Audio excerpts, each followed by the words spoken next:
Hello everyone and welcome to another Anvil livestream. My name is Ryan and today we're going to be taking a look at building a web app based on a Jupyter Notebook. The main feature we'll be exploring is the Anvil Uplink. This tutorial is going to be, this livestream is going to be split into two parts. So the first part is going to be sort of a 10 to 15 minute basic tutorial on hooking up a Jupyter Notebook to an Anvil web app. And then the second part is I'm going to expand on this app and see what kind of functionality we can bring into it to make it a bit more fully fledged, a bit more interesting. Please do ask questions along the way. I'm going to be keeping an eye on the live chat. If they're larger questions, then I'll leave them to the end to explore with you. If they're smaller ones, I'll try and answer them as quickly as possible. Before we go any further, what is Anvil? Anvil is a platform for building web apps with nothing but Python. So that means you can write Python for the client side, for the server side. Your database can be, you can interact with the database's Python objects. And also Anvil comes with lots of really cool features like user management built-in databases, one-click deployment, lots of really useful stuff for you to be able to write web apps as simply as possible. So, before we go any further, I'm just going to run through an agenda very quickly. So to start with, we're going to take a quick look at what we're building, so what the finished product's going to look like at the end of this live stream. Then we're going to talk about prerequisites, what you need to know to be able to follow along with this. Then we're going to go over the objectives, what you can hope to learn from this. The lesson plan is going to break down into 5 parts. So we're going to start by building a user interface with Anvil. Then we're going to enable the uplink, connect to Jupyter Notebook, create a callable function in our Jupyter Notebook, and then we're going to publish our app to the web for everyone to use. So let's take a quick look at the finished product. So what we're going to be building is an iris classifier.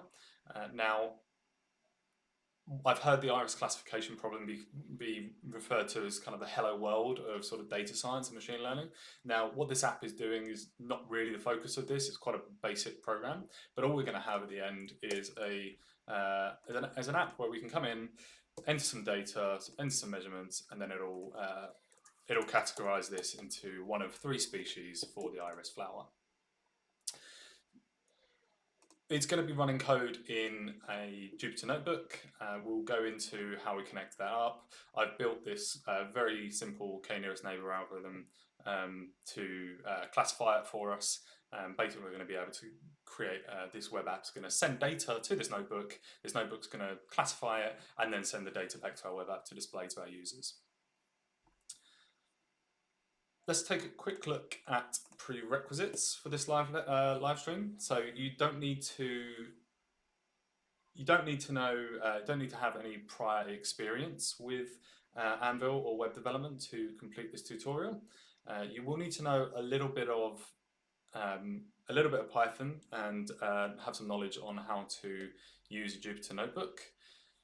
If you need any help with that, I've got some links in the description below that will help you with that. And this video will be on our YouTube channel to stay. So if you do want to come back at a later date, you're more than welcome to give it a go once you've read up a bit. Lesson objectives. We're going to start by creating a UI. So you're going to be able to walk away hopefully having a basic understanding of how to create user interfaces in Anvil, creating event handlers, enabling the Anvil Uplink, connecting a Jupyter Notebook or any code, in fact, any Python code, and creating a callable function in your notebook. And then finally, how to deploy an Anvil app to the web for everyone to use. So without further ado, let's get started. If you go to anvil.works, which is our main website, come up to the top right-hand side here, you can click on the Start Building. Now, I'm already logged in, but you can sign up for a free account. Everything we're doing in this lesson is available on free accounts. Once we're in here, I'm going to start by creating a new blank app. So if I click on that, then come in, I'm going to just select material design. First thing I'm going to do, I'm just going to rename this. So I'm going to I'll call this the iris classifier. Let's just call that live stream. we go. So that's renamed my app for me. And what we're looking at now is the Anvil Ide. So on the left-hand side, we've got a breakdown of the client code, server code, any services, so things like user management or user management databases, things like that. And then finally at the bottom we've got this theme area as well, so you can customize your app to have it make it look however you want. In the center, you've got a nice drag and drop interface. So this is where we're going to be dragging and dropping components in and building up our app and our user interface. On the right-hand side, we've got our toolbox. So this is where the list of all of our components. We've got everything in here from label components, text inputs, all the way up to you can put YouTube videos and canvases and Google Maps. Yeah, some nice things like that. And in the bottom right, we've got the properties, which will become relevant in a second when we start adding components in. This is how you customize those components as well. So let's start by dragging in a label. In fact, I'm going to start by dragging in a card. So the card's just going to act as a neat container for us. And then I'm going to drag in the label.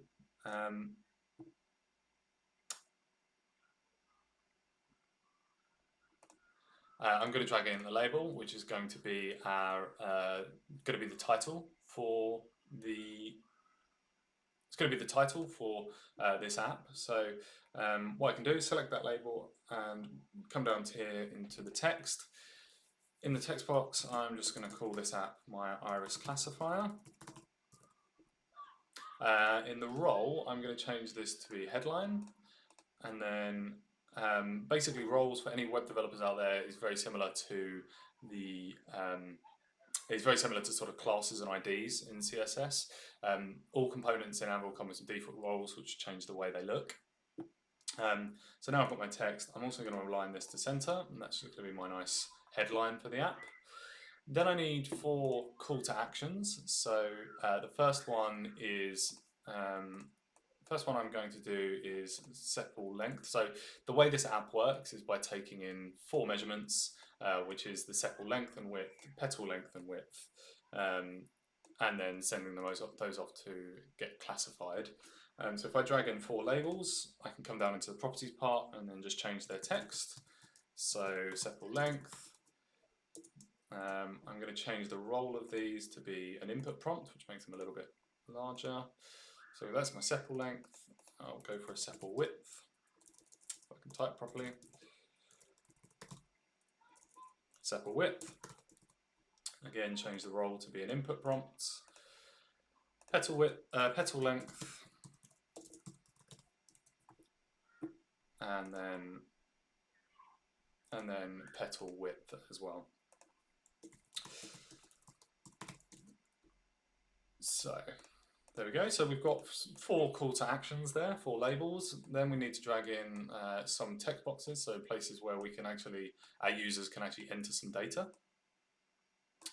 So there's the first 4. Now we're going to be referring to these in code in a minute. So I'm going to change. I'm just going to name these components. So the first one's going to be sepal length text box, and then I'm going to change the type of this to be a number, and I'm also going to give it a placeholder. Let's say we want our data is in centimeters, so let's just make that centimeters and then align that to the center.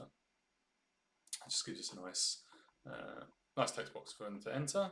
So second one, sepal width text box, and then placeholder again, got a placeholder of centimeters, and then our text is going to be number. Our type is going to be number, and then we're going to align that in the center. Same for petal length, placeholder, centimeters. As you can see, there's a lot of different options that you can do with the properties, so you can really customize these really nicely. Center, centimeters is great. Oh, I haven't renamed this one, so I'm just going to rename this component to petal length. Text box. There we go. And then finally, we've got petal width. Okay. So there we go. We've got our 4 call to actions. We've got 4 places for them, for our users to be able to enter the data. And just need to add a place there, centimeters. So we've got a way of collecting our data. Next thing we need is a button, so that once the user's entered some data, they can click this button and send it off to our Jupyter Notebook. Nice and simple. Just going to drag this in here. Going to rename this button to the categorize button. Change text to categorize. Remember how to spell, and then the role itself. Again, it's got a specific role for our buttons, so I'm just going to make this raised, and we have a button added to app that simply. Next, we'll just add a label. So the reason I'm adding this label is I'm going to change. This is going to display the data when it comes back. So let's just call this species. I'll call this the species label because that's what the data is going to be displaying. I'm going to align it in the center. I'm going to just change the role to be something so it's like a subheading, so it's nice and bold for our users. Now, because obviously when we first load this app, there's not going to be any data in that. I'm going to change that to be, I'm going to hide this upon initialization, and what we're going to do is we're going to change the visibility when the data comes back from our Jupyter Notebook. So that's our UI built, ready to go. We can have a look at this. We can test it by clicking the Run button, which will run our app, and then we can check out the fact that, yeah, we can enter some data. You can't see this, but I'm trying to type text. It's not working because we've changed these to number types. And then we've got our Categorize button ready to go. Obviously, at the moment, this isn't really doing anything because we haven't written anything for it to anything to happen off the back of this. So what we need to do next is create an event handler. So event handlers, each component has them. If you click on the component, I'm going to select the button for this example, scroll right down to the bottom right. You've got a list of events that are available for this component. What we're going to do is we're just going to create a click event. So this is going to be code that runs whenever this button is clicked. Click those 2 little blue arrows, it brings us into our code pane. So on the top right, you can toggle between the design and the code behind this. It's created a function for us already. What we're going to do with this function is we're going to send our data to our Jupyter Notebook and then tell it what we want it to do when that data comes back. So let's first of all, I'm just going to create some variables based on the data that's being entered. So the sepal length, I'm going to set that to the text in our sepal length text box. So there we go. Same with sepal width. Let's set that to self.sepal width text box, text for there. Petal length. So one of the really nice things about Anvil is obviously autocomplete will help us pick up where this data, pick up information about the components themselves and the properties they have, or any functions available to that you can run on them. Petal width equals petal width. Let's just self.petal width text box. And then I want to be able to call a function in our notebook. So we haven't written this function yet, but we'll write that in a second. What I'm going to do is I'm going to, let's call this variable species. I'm going to set the species to the return of a function that we're going to call in our Jupyter Notebook. So to start with, we're going to use the anvil.server.call function.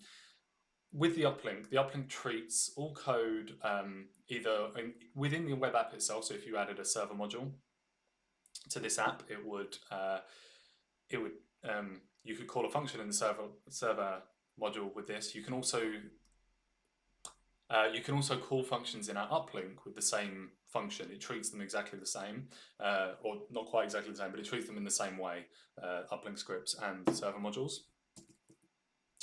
So I'm going to call this function predict iris. and then I'm going to pass it the variables that we're collecting from earlier. So sepal length, sepal width, petal length, and petal width.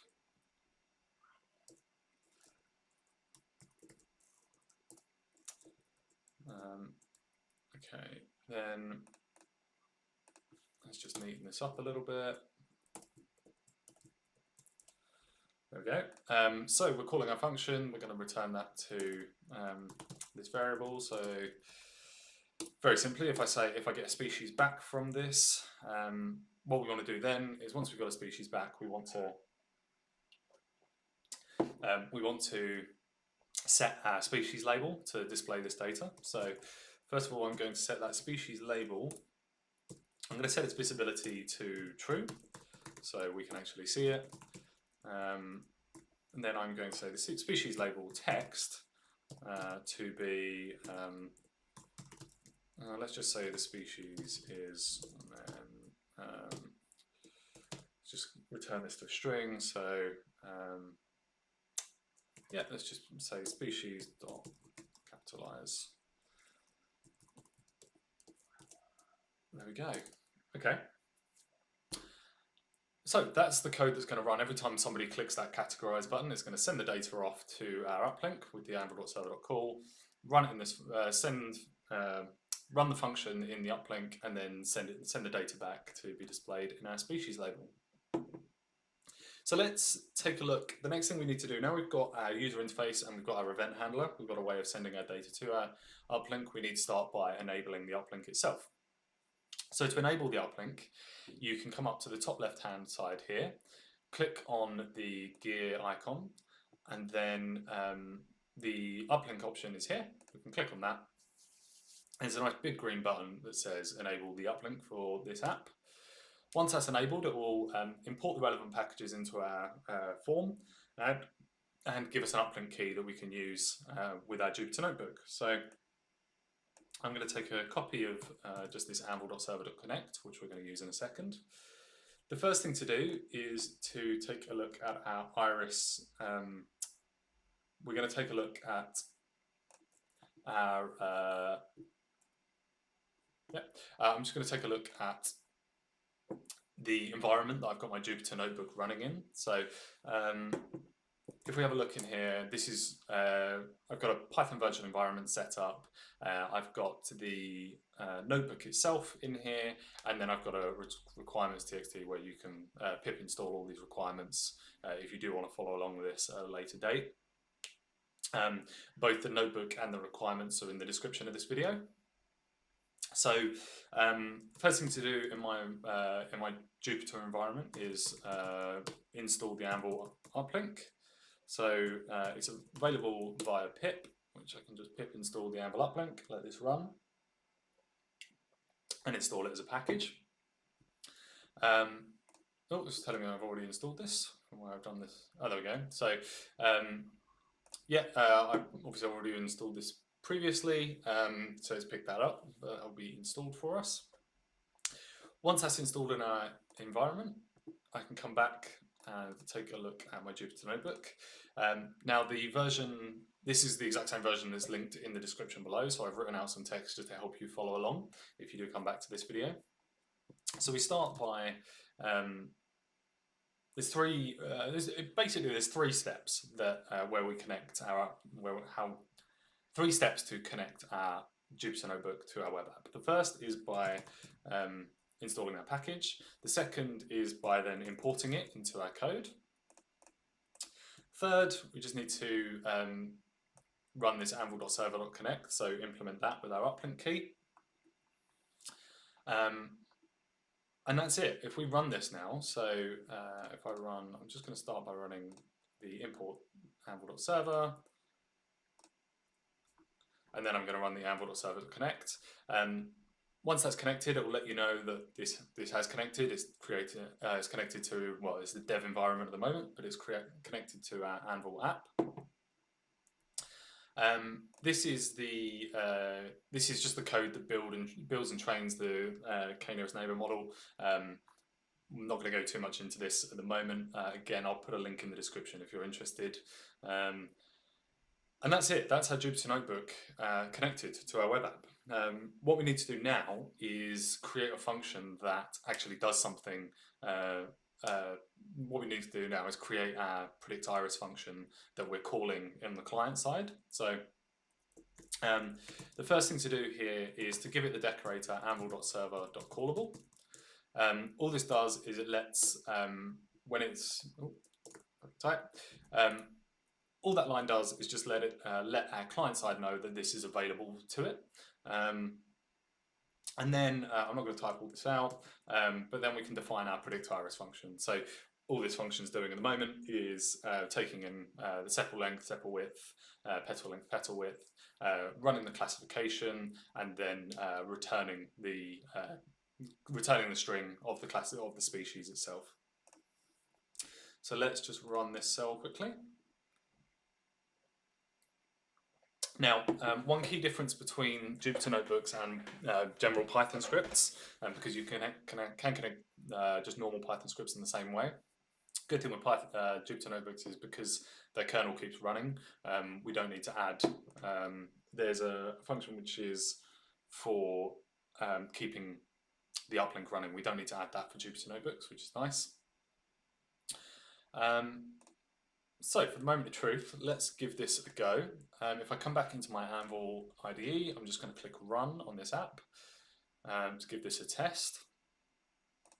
Let's just enter some very basic data here. Click the Categorize button. There we go. Let's have a look. So form line 20. So click on this and it takes us straight in. Oh, so I see what I've done. I think I see what I've done. So instead of sending the whole component, I was sending it the whole component. I just want to send it the actual text from that text box. Let's give this another go. I'm convinced with live streams that it's actually the third time every time that things begin to work. And there we go. So actually the second time this time. So there we go. So we've got an app now that is taking in some data from a user. It's sending that data to our Jupyter Notebook. It's sending that data back, and it's categorizing it for us. So there we have it. That is the basics of how to connect a web app to a Jupyter Notebook. Obviously, this is a really basic app, but you can expand on that. Data can go back and forward between the Jupyter Notebook and your web app, and you can really build on this. So let's just talk quickly about what we've covered.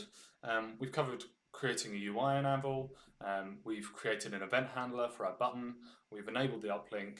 We've connected our notebook, and we've created a callable function in our notebook as well. Then finally, one last thing. Oh, I've forgotten to do this. One last thing is deploying it to the web. So if I'm just going to come back into my Anvil Ide, so I've just stopped the app running there. One of the really good things about Anvil is how easy it is to deploy apps. So again, if we come up to the gear icon on the top left here, and then publish my app, and we come into publish our app, we've got a couple of options. You can either use this private link. For now, I'm going to share this public link. It gives us some just default text. You can change this and use the anvil.app subdomain, anvil.classifier, iris classifier. There we go. If I apply this, I'm just going to copy that and then open my browser. And there we go. That app is deployed and ready to go. Anyone watching this live stream can also take a look and start running this app, start running the Jupyter Notebook on my own machine. So Shantala has asked a question about whether the app continues to function even after you close the Jupyter Notebook. It depends on the kernel itself. So if you're running this and you close it, let's give that a test. So I've just closed my notebook. I'll give this a quick refresh.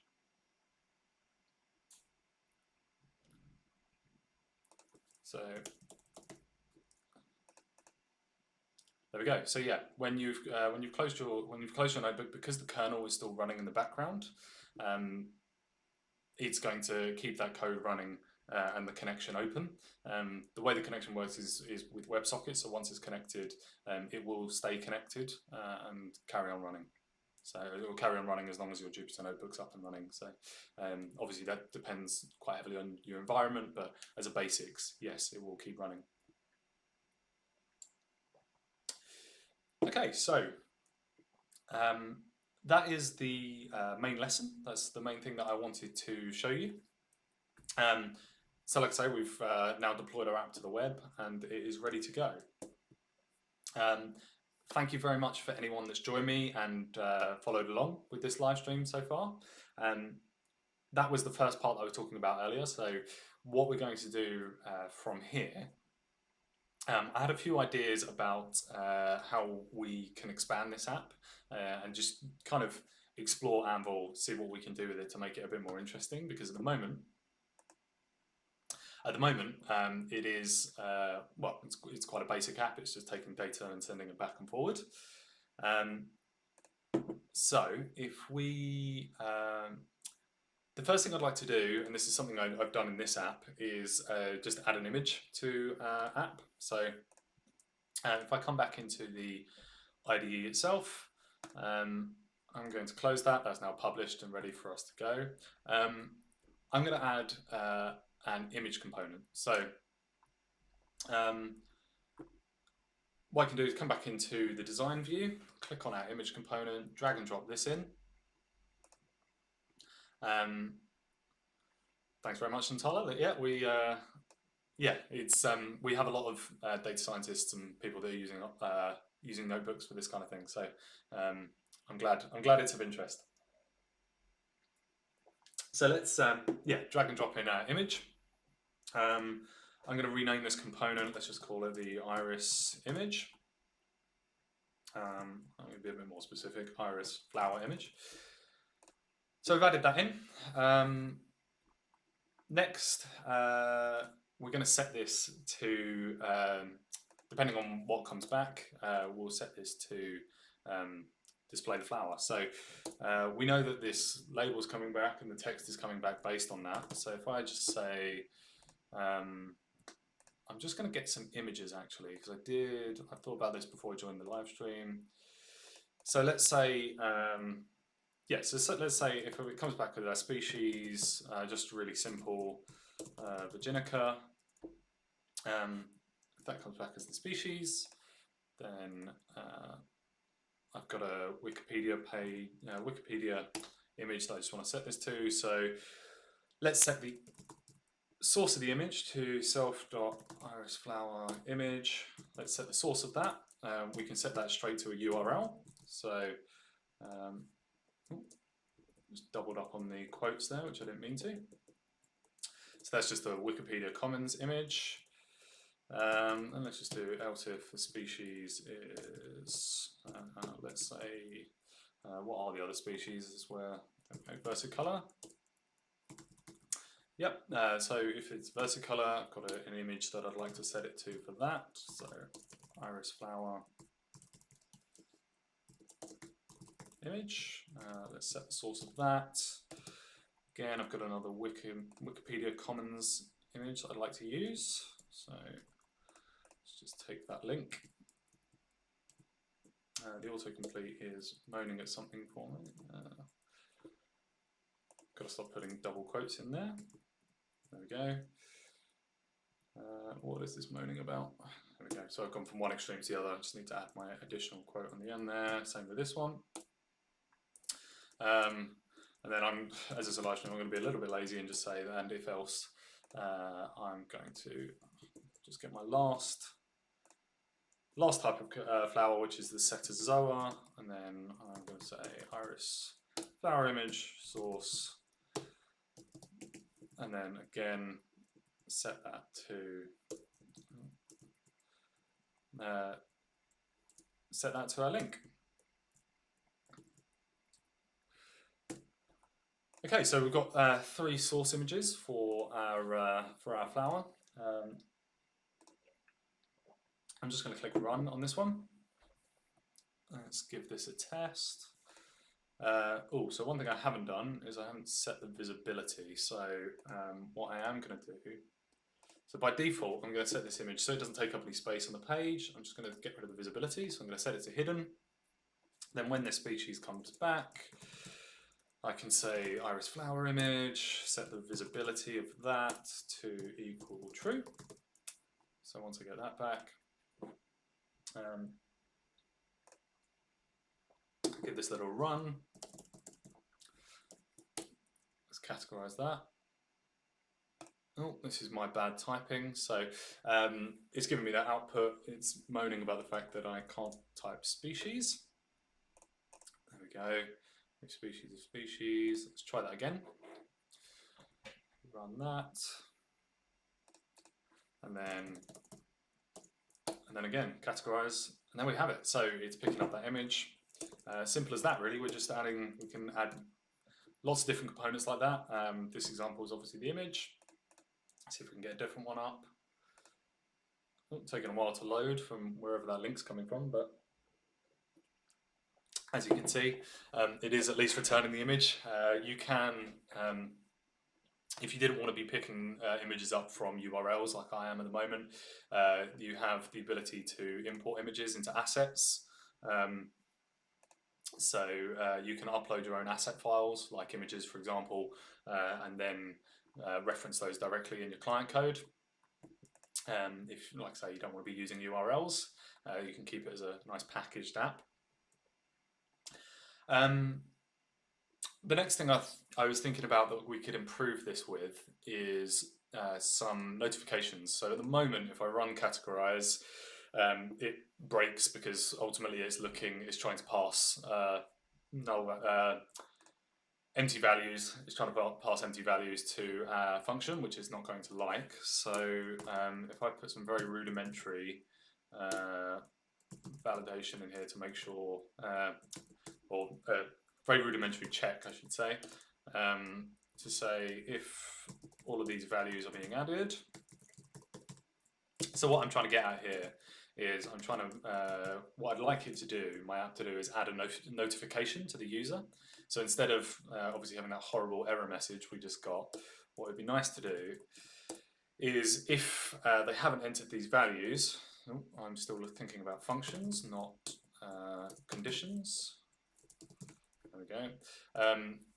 So if it's got all those values, great, we're going to run that code. It's going to return a nice image as we did before.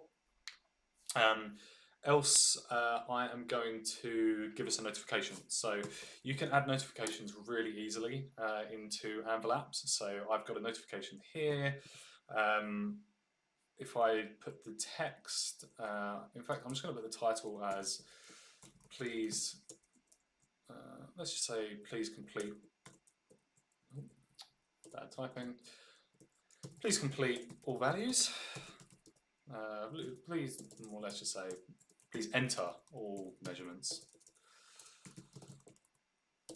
So please enter all measurements. I can put I think we've got a timeout there, so I can put a timeout on this. So yeah, let's just put a timeout of 2 seconds, let's just say, and then I want to show that immediately if that is the case. So let's give that a go. Let's see what this notification looks like. So categorize. So great, it's working with functions. Let's take one out. There we go. So I've done that as a title. Maybe I should change that to make it look a bit nicer. But as we can see, we've got added a notification to our app. One line of code, really nice and simple.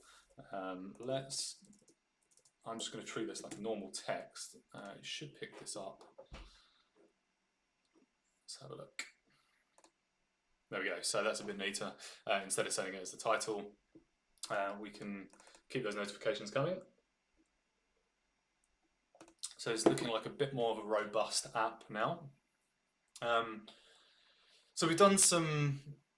So we've added some notifications, we've added some images. The next thing that's really quite cool with Anvil is is data tables and being able to log this data. So at the moment, we're just sending this data back and forward. We're not storing it anywhere. As soon as the person closes the app, then that data's gone. So let's add some permanence into this. So if we add a data table, data tables are basically like built-in databases with Anvil. You can use external databases and hook up Postgres and whatever your chosen database is. If you don't want to do that though, you don't have to, you can use a built-in database.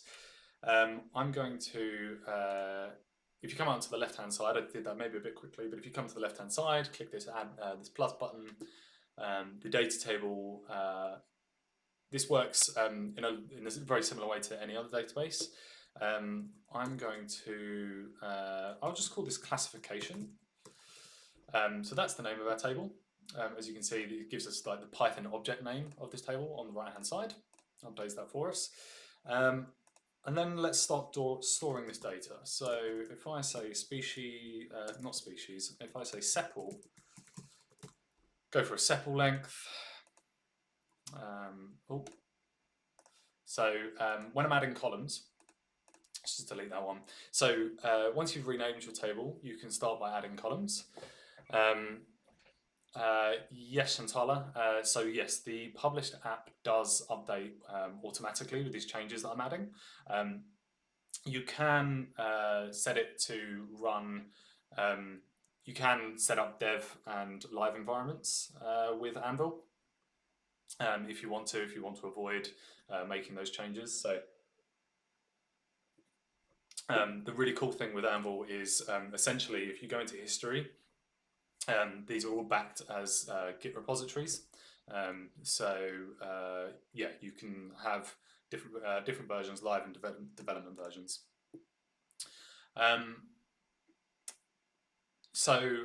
Yeah, bringing it back to this data table. So I'm storing this sepal length. If I add another one, now like all databases, we've got different default data types.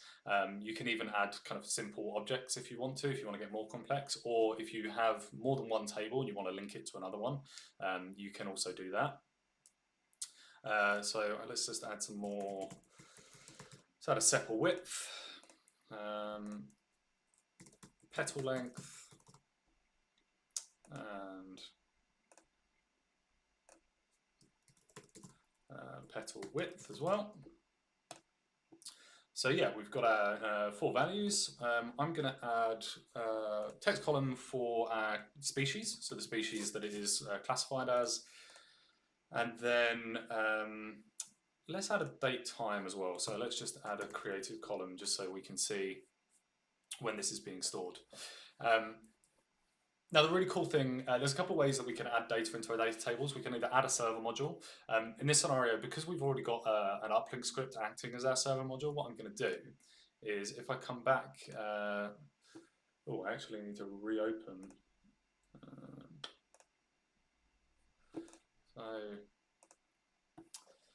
I've got a couple running, so I just want to pick up.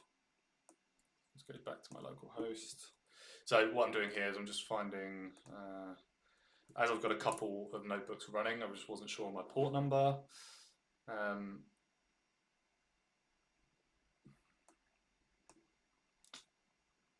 don't think that's the right one. Let's just grab.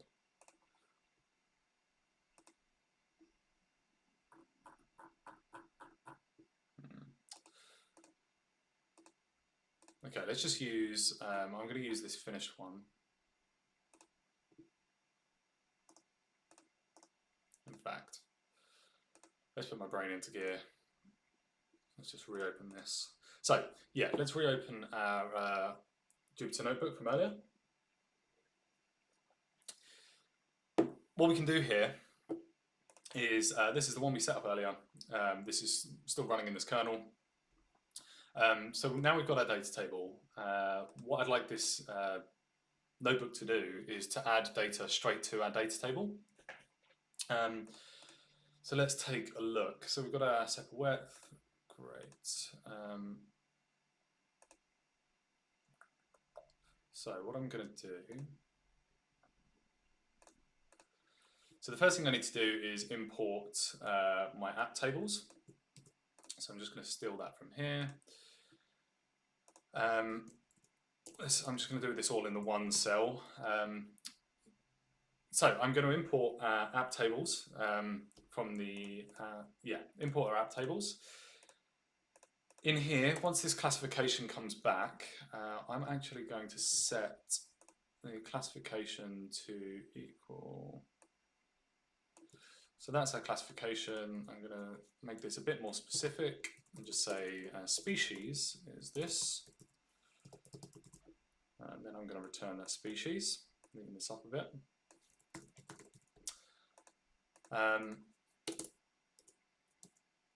So I'm going to access our data table from this Jupyter Notebook. So let's start by saying app tables. Now the one disadvantage of working in Jupyter Notebook is if we were working in a standard server module, then the autocomplete would pick this up for us. For now, I'm just going to call app tables.classification, which is the name of our table we added, and then add row. To add the row, I'm going to add, then start adding our values. So the name of the column, which is sepal length, I'm going to pass it the sepal length argument in this function. Same with sepal width. So that's the name of the name of the column. Add the sepal width parameter argument that's been passed here, and then petal length. I'm going to neaten this up in a second, so it's not all on one line. But petal width equals petal width. Okay, so there we go.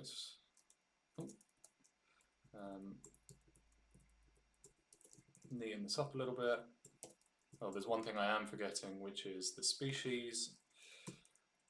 So species, and actually one other thing I am forgetting is I did add the created. So I also added the created datetime. So let's import the datetime library from datetime, import datetime, and I'm just going to use the now function just to give us a nice kind of rough idea of when this was created. Datetime. I'm just going to make sure I actually added that because I might have imagined that no, I did add that. Okay, great. So there we go. So what we're doing now, we've updated this function in our notebook to interact with our app tables, our classification app table, add row, and then there we go. And then we're setting each one of our columns we're adding a row with each one of our columns to each one of these arguments and the species that's returned. So let's give this a go. Let's run this, see what happens.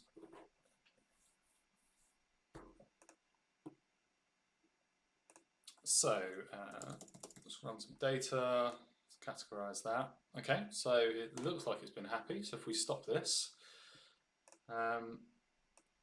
I'll tell you what I haven't done. I haven't rerun this cell, so it's still running it under the old configuration. Let's rerun that cell, rerun this app. Let's see if it complains about anything.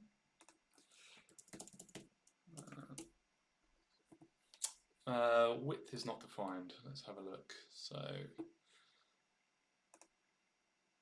okay, so it's moaning about this function. I've obviously missed something. Oh, there we go. So, petal width instead of width, if that would help. Species, I'm just going to double check. Petal width, species, datetime now. Actually, let's call that function properly.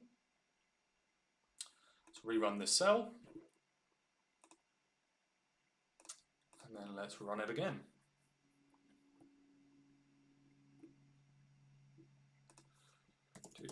Two. Okay, seems happier about it now. And then if we come back into our data tables, it should have added that data for us. Brilliant. There we have it. So now we've got an app that not only is taking in user data, not only is communicating with our Jupyter Notebook, it's allowing us to store the data that our Jupyter Notebook is sending, and we have a database-backed app ready to go. One final thing. Let me just have a look.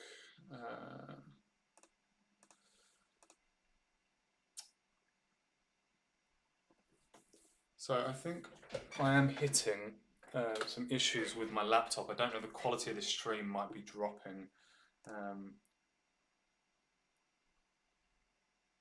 No, I'm gonna, let's think about this.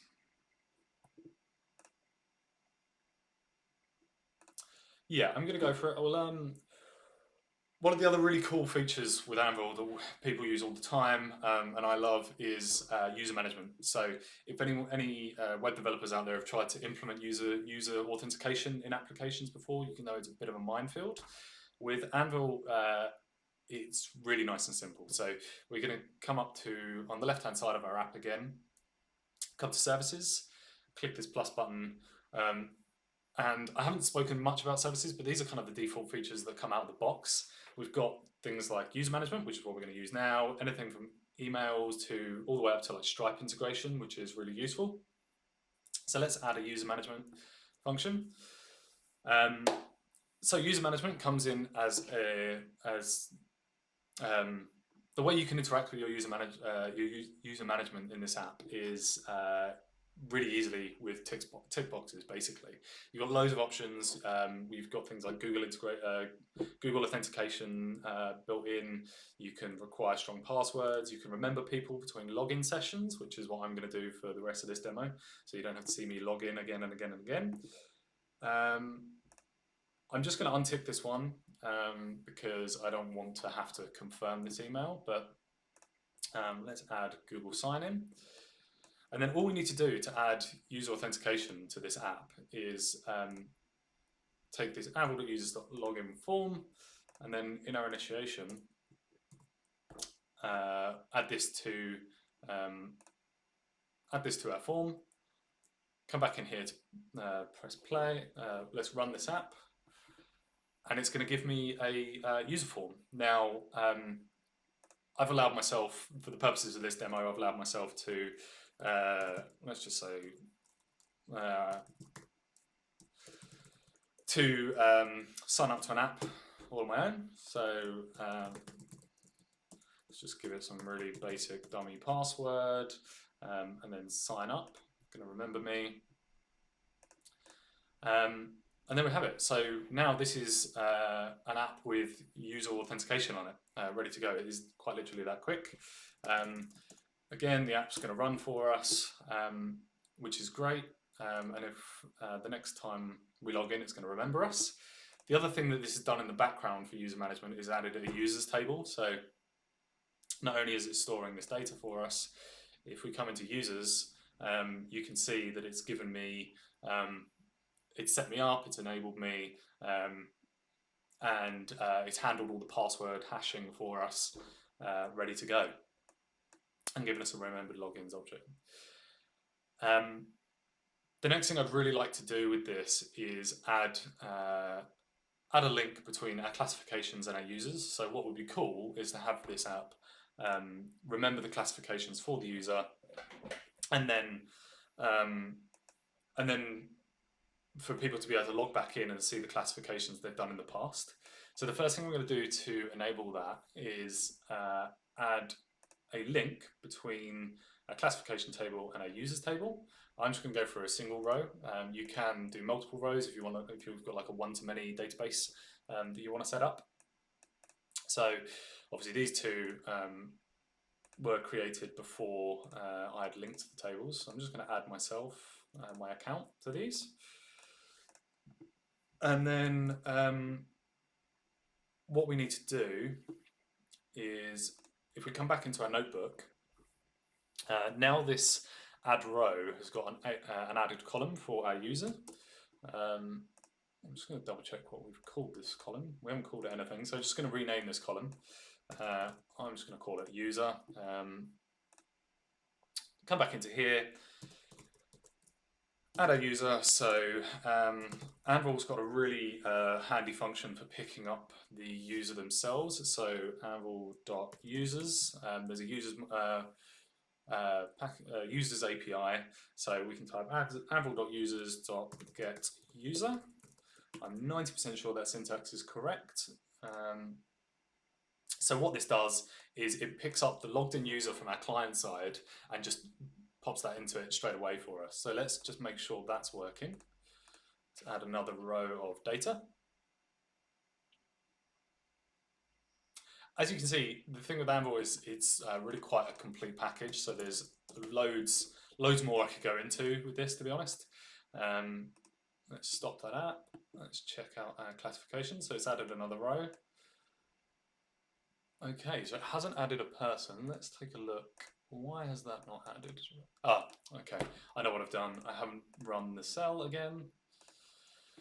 I will remember to do that by the end of this live stream, I promise. So run that cell. Let's go for second time lucky with this one. Run this app again, running it in the IDE.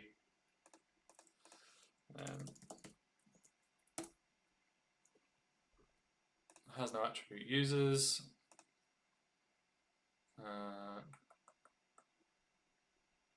Oh, it might be just the anvil.user API. Let's run that. This is the thing with live streams, you always forget the exact names of things. Right, let's run that again. If it doesn't work on the third time, I'm going to look up the exact API. So you can also do all of this in a server module, which I will show you. Oh no, it is complaining about that.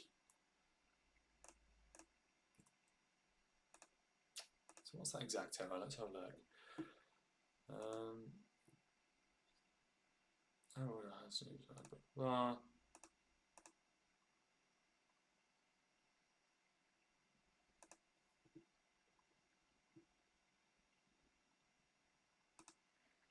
Where else have I added this? So what I'm going to do, I think I know what I've done. I don't think I have imported the user package. Let me have a look. Let's take a quick look at this.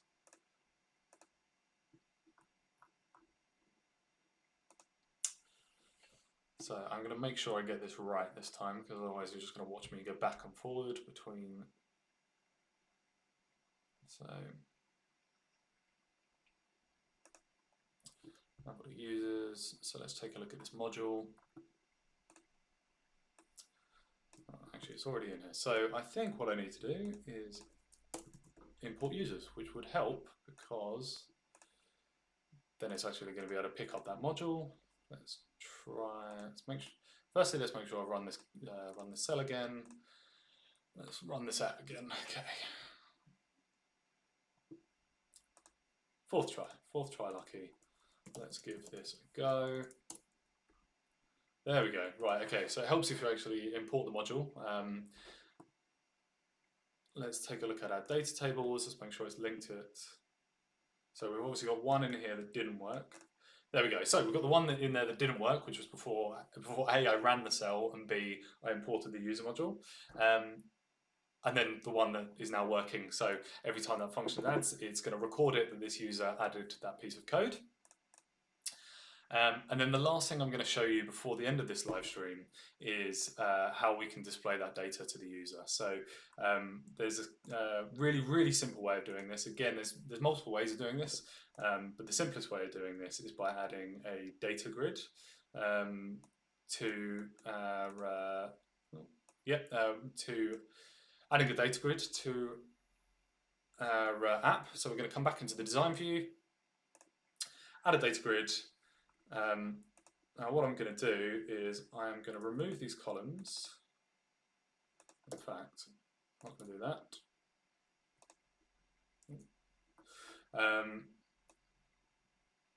Yeah, so I'm going to pull in a data grid from the right hand side, data grid component, and then I am going to, in the data grid itself, add columns from table. I can add straight from the classification, just going to give us loads of columns. Let me just remove these ones quickly. So what this does, what I'm basically doing here is it's going to automatically bind it to the data coming in as a component. And what this adds is data grid, and then we've got row templates. So this template here is for each row in this data grid that's going to be returned. You can customize this and add your own components and make some really funky data-backed components. For this one, I am keeping it simple. I'm just going to make it a sort of a mirror of the data table itself. I'm just going to the last thing I'm going to do is I'm going to remove the user column, because ultimately the person that's logged in is going to just be, they're going to know who the user is because they are the user. And then finally, we just need to initialize this data grid. So I haven't renamed this, but if I just go self dot, I'm going to set the repeating panel items to equal anvil.server.call, and then I'm going to create a function. That gets our data tables, data from our data table. So let's just say get classifications. Let's just call it something really simple. And then what I'm going to do is add a server module for us to do this. So instead of working in our Jupyter Notebook now, I'm going to add a server module. Server modules are the same as you would run a Python environment on your own machine. It's just a Python environment that's running on the Anvil platform. So I'm going to start by giving it the callable anvil.server.callable decorator, which means it's available for our client side to call. Let's go for define this function, which was, I've already forgotten what I called that. I think it was just get classifications. Just going to make sure I've got my naming right. Get classifications. Come back into our server module on the left-hand side. We don't need any variables with this. All this is going to be really nice and simple. So anvil.server, no, we're going to go app tables, sorry, not Anvil. So we're going to go app tables, go to our classification. And for anyone that's been watching this from earlier, from when I was working in the Jupyter Notebook, I was talking about the fact that the nice thing about working in server modules is you've got this, you've got the autocomplete to help you. Now, app tables have a nice search function, which is just going to return all of our data in an iterable object. And I'm just going to search for any rows which match the anvil.user, users.getUser. So I'm going to get my user here.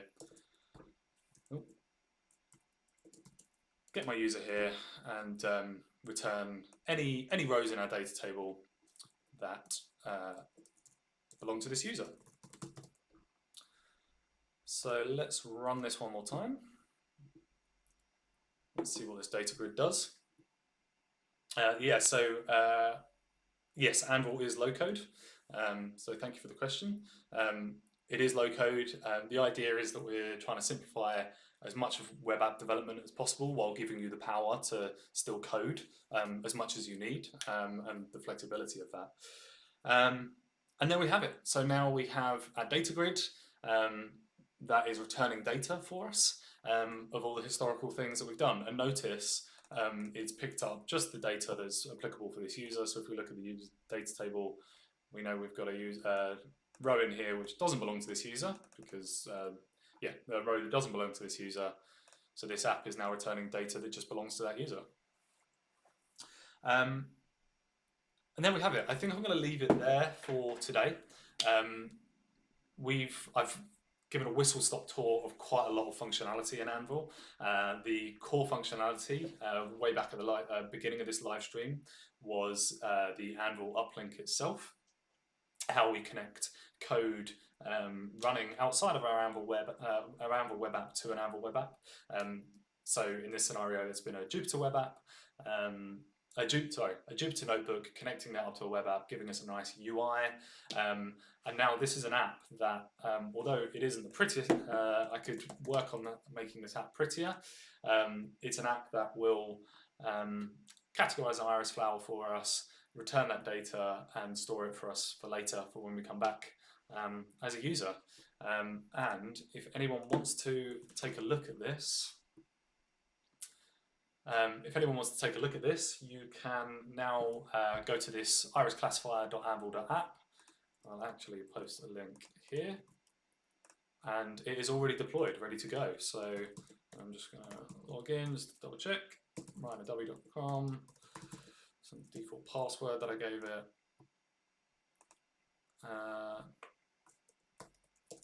This is why you never enter passwords on a live stream, because you're always going to get it wrong. And there we have it. There's my app ready to go with full user authentication. I hope you've enjoyed following along with this Anvil live stream. It's been really good to answer your questions and be able to code this live in front of people. So thank you very much. I'm hoping to do more in the future. There is a link to the Anvil forum in the description below. Please, if you have any questions going forward, please post questions to there. I will monitor that and get back to you. In the meantime, Anvil is free. I hope you have fun building some apps, turning your Jupyter Notebooks into web apps, and I look forward to seeing what everyone can create. Thank you very much. See you all soon. Bye.